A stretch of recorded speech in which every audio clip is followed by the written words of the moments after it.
Kolkata doctor case को लेकर के इस वक्त बहुत बड़ी खबर, बहुत बड़ी अपडेट सामने आ चुकी है। सीबीआई के हाथों एक दो नहीं बल्कि कई सबसे अहम सबूत जो इस मामले को लेकर के सीबीआई को जरूरी थे वह लग चुके हैं। और इसमें सबसे अहम वो वीडियो सामने आ चुका है जिसको लेकर के सीबीआई अब तक संदीप घोष, संजय रॉय और बाकी संदीप घोष के जो करीबी हैं उनके घर रेड कर रही थी। इतना ही नहीं, डॉक्टर बिटिया के मोबाइल फोन से जुड़ी एक बहुत अहम खबर इस वक्त सामने आ चुकी है जिसको लेकर के सीबीआई पहले ही लगातार ढूंढने की कोशिश में थी, लेकिन अब जाकर के इस बात का खुलासा हुआ और संदीप घोष से इसका सीधा संबंध भी सामने आ चुका है। तो वहीं डॉक्टर बिटिया जब सेमिनार हॉल में सुबह पाई गई थी उस वक्त उनके पास जो चीजें मौजूद थीं उसमें कई चीजें मिसिंग थीं, जैसे उनके कपड़े और उनमें से कुछ और चीजें। लेकिन अब उन चीजों को बरामद किया गया है और यह चीजें कहां से सामने आई हैं और किस तरह से इस पूरे मामले को लेकर के अब एक बार फिर से पूरी गुत्थी सुलझ हुई दिखाई दे रही है।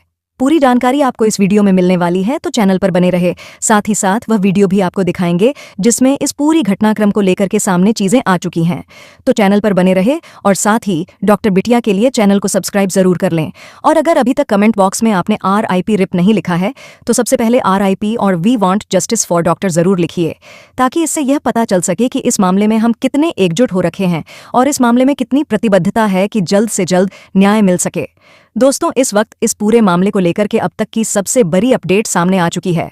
सीबीआई के हाथों वह सबूत लग चुके हैं जिसके वजह से अब संदीप घोष, संजय रॉय और कई अहम जो इस मामले में लोग थे उनके ऊपर बुरी तरह से सीबीआई का शिकंजा कस चुका है। अब तक सीबीआई जिन लोगों से सिर्फ पूछताछ कर रही थी, अब वो सीबीआई के चंगुल में, शिकंजे में बुरी तरह से फंस चुके हैं। बता दें कि इस वक्त खबर सामने आ रही है डॉक्टर बिटिया के मोबाइल फोन को लेकर के।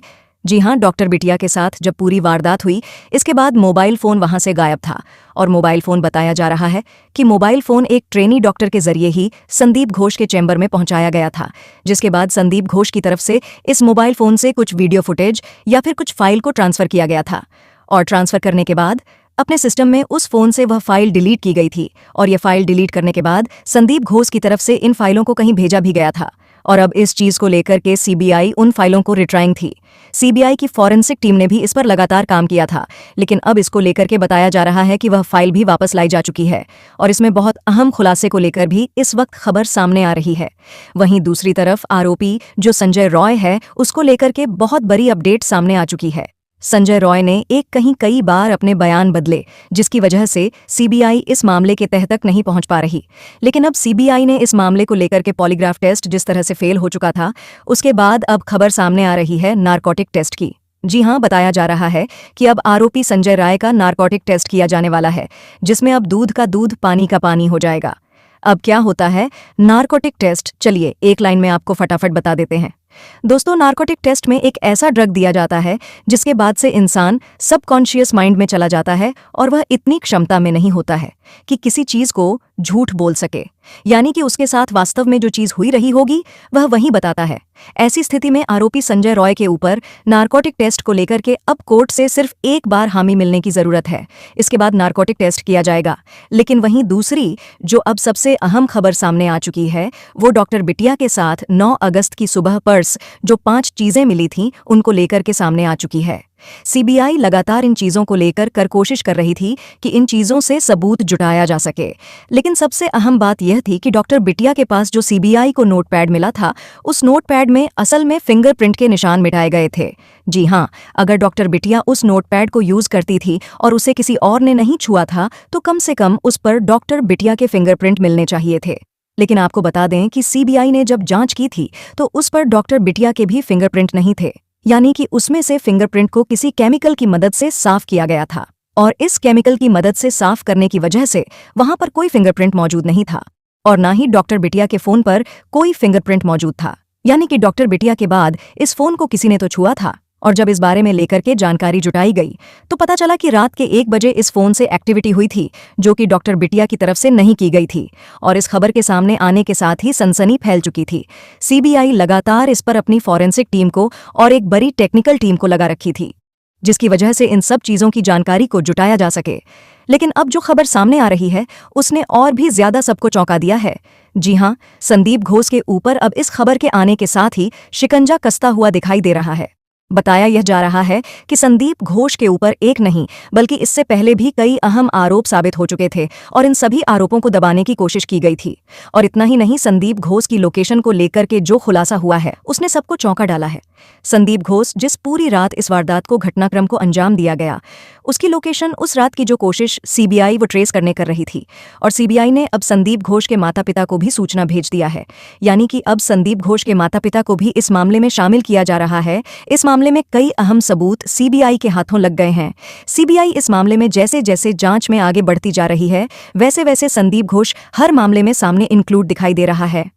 संदीप घोष 9 अगस्त की रात को कहां था, इसे जब जानने की कोशिश की गई तो सीबीआई के हाथों जो जानकारी लगी वह चौंका देने वाली थी। जी हां, संदीप घोष उस रात पूरी जाग रहा था और वह फोन पर एक्टिव भी था, और वह फोन पर किसी से बातें भी करने की बात सामने आ रही है कि जो हॉस्पिटल के अंदर घटना हो रही थी आरजेकर हॉस्पिटल में, और जो कार्रवाई की जा रही थी, उस सब की एक एक पल की जानकारी संदीप घोष को थोड़ी दूर पर ही मौजूद पहुंचाई जा रही थी, और वहां से संदीप घोष इन सब चीजों को कमांड कर रहा था। यानी कि जो फोन, लैपटॉप और इनसे डाटा चोरी किया गया और डाटा को ट्रांसफर करके उन्हें डिलीट किया गया, ये सब कुछ संदीप घोष के इशारे पर ही हुआ था। और बता दें कि जो उस रात ट्रेनी महिला डॉक्टर ने इस पूरी वारदात घटनाक्रम को देखा था, उसने जो आपने आंखों से देखा था, उसके देखने के बाद जो बताया है, उसके बाद सीबीआई को भी इस बात पर यकीन नहीं हो रहा है, क्योंकि उसने कहा था कि जो 3 ट्रेनी डॉक्टर उसने देखे थे, वो ट्रेनी डॉक्टर उसने हॉस्पिटल में और कभी भी पहले नहीं देखे थे। यानी कि वह पूरी तरह से प्लान है। और अगर इसी से मैच करते हुए जो उस रात सिक्योरिटी गार्ड था, उसकी बात को अगर जोड़ा जाए, तो सिक्योरिटी गार्ड ने साफ कहा है कि कुछ अनजान लोग हॉस्पिटल में उस रात आए थे, लेकिन वह किसी जान पहचान के हॉस्पिटल के बड़े लोग के साथ आते हैं तो उनकी एंट्री नहीं करवाई जाती है, और उस दिन भी ऐसा ही कुछ हुआ था। यानी कि कोई उन्हें लेकर के बाहर से आया था, उन 3 अनजान लोगों को, जिन्हें ट्रेनी डॉक्टर ने देखा था, जिनके सूट पर, उनके कपड़ों पर खून लगा हुआ था, जो कि नहाने जाने की बात भी किया था। और यह सब कुछ वारदात को और कई सबूतों को मिटाने की जो कोशिश हुई थी, वह कहीं और नहीं बल्कि सेमिनार हॉल से सटे बाथरूम में हुई थी। और बाथरूम को इस तरीके से, पूरी तरीके से बनाया ऐसे गया था, तैयार किया गया कि बाद में वहां से कोई सबूत ना जुटाया जा सके। उस पूरे बाथरूम को तोड़ दिया गया। तो आखिर तुड़वाने के लिए भी जब सामने बात आई कि किसके आदेश पर यहां तुड़वाया गया, तो पता चला कि इस मामले में भी संदीप घोष का एक लेटर सामने आया। संदीप घोष ने रिनोवेशन के नाम पर यह लेटर जारी किया, वो भी जब 9 अगस्त की सुबह यह सब कुछ जानकारी मिली। तो अगले दिन 10 अगस्त को यह जो लेटर था वह संदीप घोष की तरफ से टाइप किया गया, जिसे वहां की गवर्नमेंट की तरफ से एकदम एक्सेप्ट भी कर लिया गया था।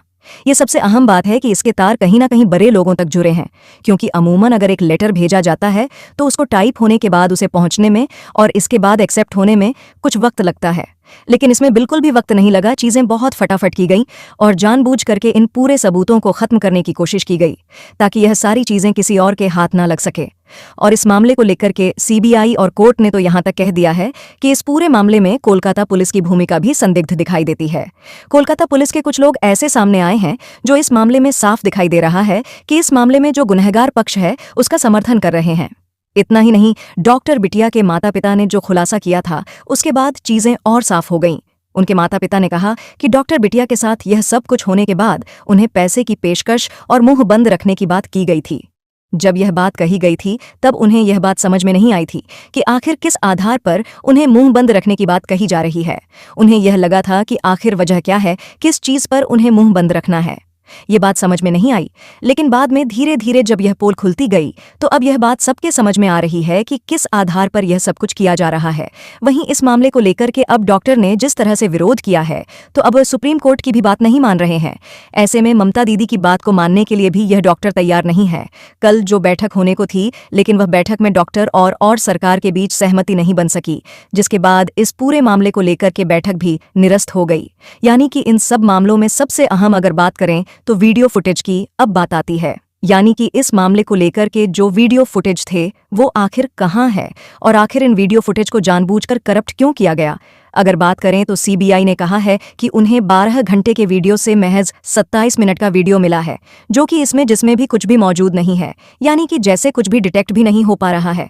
वास्तव में उस बीच के इस वीडियो को गायब किया गया है, या फिर उस वीडियो को जानबूझकर उस सीसीटीवी कैमरे की फुटेज को करप्ट किया गया है। कहा जा रहा है कि जो हार्ड डिस्क थी वह भर चुकी थी, जिसकी वजह से वीडियो करप्ट हुई है, और वीडियो करप्ट होने की वजह से महज 27 मिनट का वीडियो मिला हुआ है। और इतना ही नहीं, इस मामले में सबसे अहम चीज है कि पोस्टमार्टम के लिए इतनी जल्दी दिखाई गई यहाँ पर कि वहाँ पर जो मुख्य चीज़ है चालान वो भी वहाँ पर मौजूद नहीं है और ये कोर्ट में भी नहीं पेश किया गया, जिसके बाद सीबीआई इस मामले को लेकर के तूल देते हुए उन्होंने कहा है कि इस मामले में जल्द से जल्द अपनी रिपोर्ट सीबीआई तैयार करें और सीबीआई को अगर जरूरत है तो और भी टीमें जोड़ सकती हैं या फिर जिसकी मदद चाहिए उनकी मदद ले सकती है। लेकिन अब हम इस मामले में ज्यादा लंबा इंतजार नहीं कर सकते हैं। इतना ही नहीं, जो टेस्ट सामने आए हैं उसमें संदीप घोष सामने दिखाई तो नहीं दिया, लेकिन संदीप घोष की भूमिका साफ तौर पर वहां अपीयर हो रही है। ऐसी स्थिति में अब संदीप घोष के गले से जो शिकंजा है वह बचता हुआ नहीं दिखाई दे रहा है, यानी कि संदीप घोष तो इसमें जाएंगे ही जाएंगे। लेकिन इस मामले में जो मुख्य आरोपी है वह कोई और है, जिसके इशारे पर संदीप घोष ने इस पूरी प्रक्रिया को तैयार किया था। संदीप घोष प्रिंसिपल होने के नाते उसके हाथ में हर चीज का कमांड था। और बता दें कि जिन रूम से सटे हुए सेमिनार हॉल था उस रूम की चाबी यानी कि उससे जुड़ा हुआ सेमिनार हॉल है। ऐसे में जो सेमिनार हॉल होता है वह साउंड प्रूफ होता है और साउंड प्रूफ होने की बात को लेकर के इससे तूल दिया जा रहा है। लेकिन वास्तव में साउंड प्रूफ कितना भी हो, लेकिन जब रात में कोई चीखता है, चिल्लाता है तो समाज को आसपास जरूर सुना जा सकता है। इस बात को लेकर के साफ किया गया। लेकिन बाद में जब इस मामले को लेकर के और तह तक गया तो पता चला कि डॉक्टर बिटिया के जो साथी थे उन्होंने ही इस पूरे मामले में धोखा दिया था। उस रात इस पूरी वारदात के घटनाक्रम के बीच वह लोग भी इस घटनाक्रम में शामिल थे, जिनके साथ मिलने के बाद ही इस घटनाक्रम को अंजाम दिया गया। यानी कि इस पूरे मामले में जो सब कुछ चीजें सामने आ रही हैं उसमें एक दो नहीं बल्कि कई लोगों के मिले होने की चीज सामने आ चुकी है। दोस्तों, आपको क्या लगता है, क्या सीबीआई इस मामले को लेकर के जल्द उन वास्तव में जो लोग इसमें शामिल हैं उन तक पहुंच पाएगी? और उनको पहुंच पाएगी तो क्या उन्हें सजा मिलेगी? और अगर उन्हें सजा मिलनी भी चाहिए तो उन्हें क्या सजा मिलनी चाहिए? ये आप लिख करके जरूर बताइएगा। आप लिख करके जरूर बताएं कि इनमें आरोपियों दोषियों को क्या सजा मिलनी चाहिए। साथ साथ डॉक्टर बिटिया के लिए कमेंट बॉक्स में RIP RIP and we want justice for doctor जरूर लिखिए। जय हिंद।